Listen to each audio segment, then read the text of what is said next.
So ఇప్పుడు నాగ చైతన్య శోభిత మ్యారేజ్కి సంబంధించి కూడా ఎన్ని స్పెక్యులేషన్స్ అంటే వీళ్ళిద్దరి వల్లే సమంత కూడా విడాకులు తీసుకొని పోయింది, తను దూరం అవడానికి కూడా శోభితనే కారణం, ముందు నుంచి కూడా వీళ్ళకి రిలేషన్స్ ఉన్నాయి అనేది. సో రెండు రకాల వాదనలు, ఒకవైపు నాగ చైతన్య గురించి మాట్లాడే వాళ్ళు సపోర్ట్ చేస్తూ, సమంత గురించి మాట్లాడే వాళ్ళు సపోర్ట్ చేస్తూ, ఇదంతా ఓన్లీ వాళ్ళ ఫ్రీడమ్. సో ఇప్పుడు వీళ్ళందరూ కూడా they doing it for entertainment. ఆ ఇష్యూ అనేది కేవలం ముగ్గురికి సంబంధించింది, Chaitanya, Samantha and of course Sobhita garu. You know బయట వాళ్ళు మాట్లాడితే అందరూ మాట్లాడతారు, పొద్దున్న లేస్తే మనం మాట్లాడకుండా ఏంటి చేసేది. కొంతమంది ఇండివిజువల్గా మాట్లాడచ్చు, కొంతమంది మీడియాలో మాట్లాడచ్చు, కొంతమంది ఇందాక చెప్పారు కదా ఆవిడ స్వామి వాడేదో ఒక ప్రిడిక్షన్ ఇవ్వచ్చు, ఇలా రకరకాలు ఉంటారు. అదంతా కూడా సోషల్ ఎంటర్టైన్మెంట్. డైరెక్ట్లీ ఎఫెక్ట్ అయ్యే పీపుల్ ఆ ముగ్గురి. ఆ ముగ్గురు ఏమనుకుంటున్నారు మనకు తెలియనప్పుడు దాని మీద మీరు ఎంటర్టైన్మెంట్ కోసం చేయండి, మనకు సంబంధం లేదు. సో ఇప్పుడు నాగార్జున గారు మీకు చాలా క్లోజ్, పెళ్ళికి పిలిచారనుకోండి, వెళ్తారా? నో, నాగార్జున కూడా పిలవడు ఇప్పుడు రారు అని అర్థమైంది ముందు నుంచి. నాకు పెళ్ళిళ్ళకి వెళ్ళటం one of the biggest issues ఏంటంటే అందరు నవ్వుతామాట, ఏం చేస్తున్నారు ఈ మధ్యన. నాకు అలాంటి కైండ్ ఆఫ్ ఫార్మల్ కాన్వర్జేషన్స్ అంటే నాకు చాలా చిరాకు పడుతుంది. అందుకని అలాంటి ఈవెంట్స్కి వెళ్ళను నేను ఎప్పుడు. నేను పెళ్ళిళ్ళకి, అదే చావులు కూడా వెళ్ళను. సేమ్ పెళ్ళిళ్ళకి చావులకి రెండు ఒకటే నా దృష్టిలో. చావుల్లో కూడా అందరూ మాడిమోహం పెట్టుకుని ఎలా పోయారు ఏంటో అసలు ఇప్పుడు అనుకోలేదండి, ఈ డైలాగులు అన్నీ అనాలి. సేమ్ స్టాండర్డ్ డైలాగ్స్ ఉంటాయి. అందుకని ఈ రెండు పెళ్ళిళ్ళకి చావులకి ఎప్పుడు నేను వెళ్ళాం. స్ట్రాంగ్ స్టేట్మెంట్ కదా. సాంగ్ అంటే నా ఫీలింగ్ అది. రెండు ఒకటే. చావు అంటే మీరు వేరే లోకం వెళ్ళిపోతున్నారు అనుకున్నాం, పెళ్ళి కూడా మీరు వేరే లోకంలోకి వెళ్ళిపోతున్నారు. సో పెళ్ళి చావు రెండు ఒకటే అనడం అనేది అంత ఈజీ కాదు కదా. ఈజీగా కష్టం కాదు కదా, అది నేను అనుకునే ట్రూత్. అది పెళ్ళి అనేది మీ ఫ్రీడమ్ కోల్పోయి ఒక జైలుకి వెళ్తున్నారు. ఇక్కడ కూడా మీ లైఫ్ బతికే ఫ్రీడమ్ కోల్పోయి చచ్చారు. ఆ రెండింటికి సిమిలారిటీ ఉంది అనేది నా బిలీఫ్. అది. సో ఇలా మాట్లాడడం బ్యాడ్ కావచ్చు, కాకుంటే రాము గారితో మాట్లాడవచ్చు. వాట్ ఇఫ్ ఎండ్ స్టేజ్ రాము గారు ఎలా ఉండాలనుకుంటున్నారు, ఏం జరగాలి, ఎలా ఉంటే బాగుంటుందని? ఎండ్ స్టేజ్ ఇప్పుడు నేను నా పనులు చేసుకునే, అంటే నేను ఎవరి మీద డిపెండ్ అవ్వకుండా నేను చేయగలిగే, నేను చేసుకోలేని రోజు వచ్చినప్పుడు డెత్ అనేది వస్తుంది. డెత్ నేను ఏం చేయలేను, బతికుడిని కూడా ఏం చేయను అనే రోజు వస్తే నేను చచ్చిపోతాను. ఎందుకంటే I want to see what happens in the next after the death. ఎలా? I have my ways. మీరే చచ్చిపోతాను అంటే I will tell you. I will see the most least painful death ఏంటనేది అది రీసెర్చ్ చేసి నాకు ఆల్రెడీ ఉన్నాయి నా దగ్గర ఐడియాస్. అంతే. ఎందుకంటే యూ డోంట్ నీడ్ లివింగ్ అనే పర్పస్ లేదు. If you are not able to do what you want to do, అప్పుడు బతకడం ఎందుకు అసలు?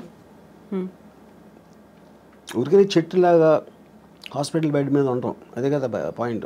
You know, so if you are not enjoying your life, you have no reason to live.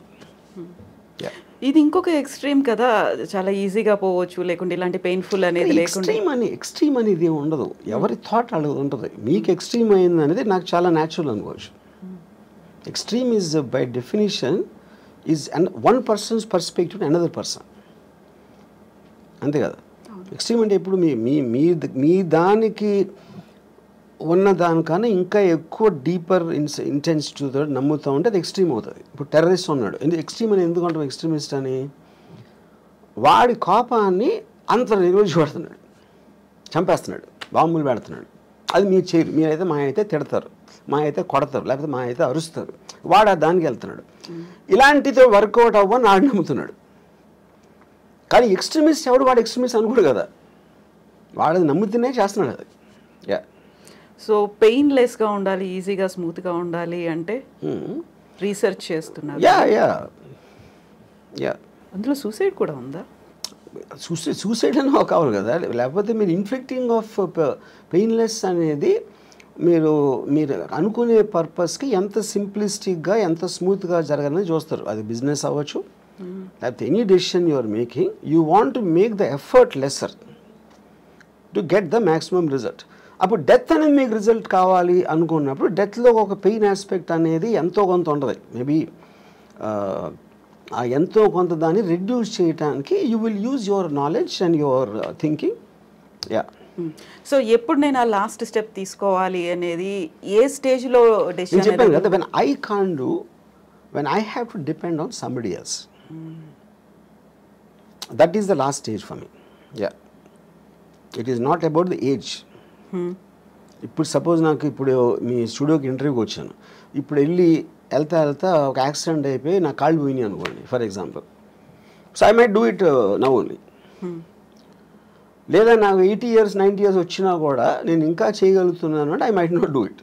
So the point is not about the age, it's about your fallibility. So మనం donations వీటన్నిటి గురించి మాట్లాడుకున్నాం. ఇలాంటి sudden death ఏదైనా వచ్చింది అనుకున్నప్పుడు నా heart donate చేయండి, లేకపోతే నా ఐస్ డొనేట్ చేయండి, నా కిడ్నీస్ డొనేట్ చేయండి, ఇలాంటి జీవన్ దాన్ అనే కాన్సెప్ట్ వచ్చింది కదా. చనిపోయిన తర్వాత కూడా నలుగురిలో బతికుండొచ్చు, ఈ లోకాన్ని చూడొచ్చు అనే కాన్సెప్ట్ రాము గారికి కనిపించింది. నేను ఎందుకు చేయనంటే ఇప్పుడు see there is nothing in life which is uncertain, which is certain. మనది అయిపోయింది కదా, మన బాడీయే కదా. ఇప్పుడు సపోజ్ నెక్స్ట్ బర్త్ ఉందనుకోండి, నెక్స్ట్ బర్త్లో ఇప్పుడు పుట్టుగుడ్డోళ్ళందరూ ఎవరైతే గుడ్డిగా పుడతారో వాళ్ళందరూ లాస్ట్ బర్త్లో డొనేషన్ ఇచ్చారేమో అని నాకు ఒక అనుమానం.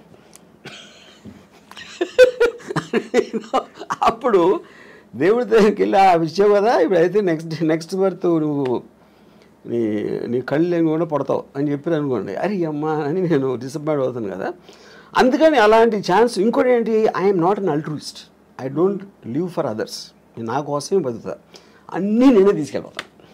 కాకుంటే ఇప్పుడు కళ్ళని దానం చేయమన్నప్పుడు వచ్చినటువంటి ఒక యాడ్ అనేది ఉంది, నెక్స్ట్ జన్మలో మీ కళ్ళతో ఈ ప్రపంచాన్ని చూడొచ్చు, అందమైన ప్రపంచాన్ని చూడొచ్చు అనేది. కళ్ళు అనేది ఇట్స్ ఎ డివైస్.